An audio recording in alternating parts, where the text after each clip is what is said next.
अस्सलाम वालेकुम जी। पब्लिक की आवाज़ विद आदिल मुनीर में आप सबको खुश आमदीद कहते हैं और उम्मीद करते हैं कि मेरे तमाम देखने और सुनने वाले सभी खैर वाफिस से होंगे। आज फिर जी सियालकोट में एक बड़ा ही दिल दहला देने वाला वाकया पेश आया। ये चुबारा गांव है जहां के 4 नौजवान लड़के जो है वो जाम बहक हो चुके हैं, एक एक्सीडेंट का शिकार हो चुके हैं। एक्सीडेंट किस तरह हुआ कि बताया ही जा रहा है कि सियालकोट से वो चुबारा की तरफ जा रहे थे। 5 लड़के जो थे एक ही गाड़ी में मौजूद थे। जहां पर ये पसरूर का इलाका है जाहर, वहां से गुजरता हुआ बरसाती जो नाला था उसके करीब पहुंचते ही गाड़ी जो है वो आउट ऑफ कंट्रोल होगी, गाड़ी कंट्रोल से बाहर होगी, जिसकी वजह से गाड़ी जो है उस बरसाती नाले में जा गिरी।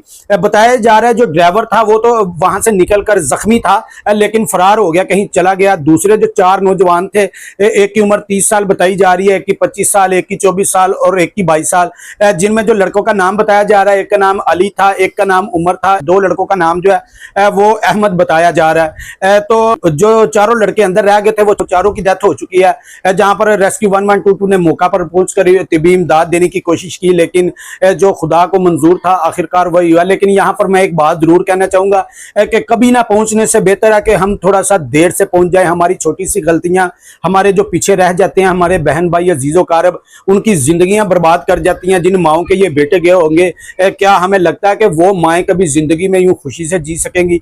हमें लगता है कि कभी वो माएँ खुशहाल हो सकेंगी? कभी भी खुशहाल नहीं हो सकती। तो लिहाजा सब दोस्तों से, सब बहनों से, सब भाइयों से रिक्वेस्ट है कि प्लीज कभी ना पहुंचने से बेहतर है देर से पहुंच जाना। बताया ही जा रहा है कि अभी तक जो 5वां लड़का है उसकी अभी तक कहीं से भी कोई खोज नहीं लग सकी। तहकीकात जारी है, सारे मामला जो है चारों अतराफ से वो भी देखे जा रहे हैं। तो आज के लिए इतना ही, फिर किसी नए प्रोग्राम के साथ, किसी नई स्टोरी के साथ आपके सामने हाजिर खिदमत होंगे। तब तक के लिए अपने मेजबान आदिल मुनीर को इजाजत दीजिएगा। अल्लाह निगहबान।